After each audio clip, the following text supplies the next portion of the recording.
My name is Adina Sullivan Marlow, and I'm a coordinator in the Teacher Effectiveness and Preparation Unit under Human Resource Services for the San Diego County Office of Education.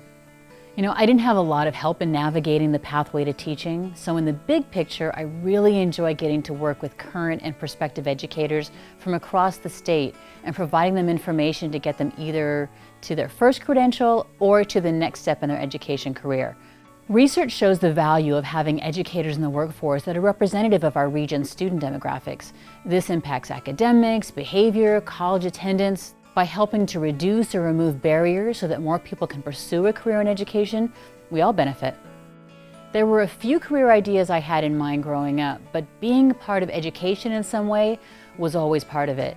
I had to kind of figure my own way through the system, though, to get to a teaching credential. I worked full-time, plus often a part-time job to get through school. While in college, I worked in retail, for an adult literacy program, and by the time I finished college, I found myself with a career in public relations, marketing, and training. I never would have imagined it would work out that way, but I was in my early 30s before I had that teaching credential. Getting to finally become a classroom teacher was great. I was a classroom teacher for about 12 years before serving as a teacher on special assignment for education technology and then as a K-12 district educational technology coordinator. And now I have the privilege of working here at the San Diego County Office of Education.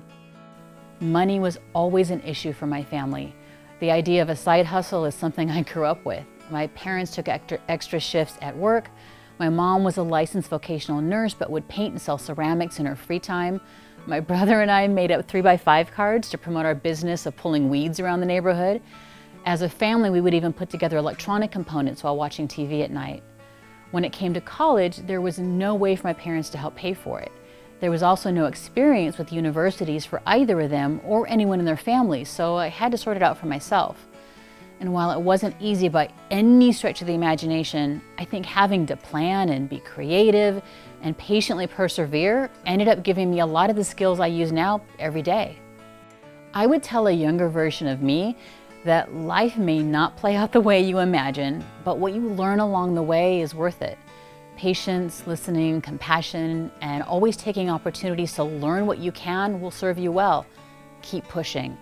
Be ready and open for the next opportunity. And if you see a chance to do more, don't wait for someone to ask you to do it. Now, as a teacher, I know I was not even close to perfect, but I made it a point to remember the reasons I came to this profession in the first place and try to find ways to make those changes happen. It's one of the ways I can support not just students, but the community as a whole.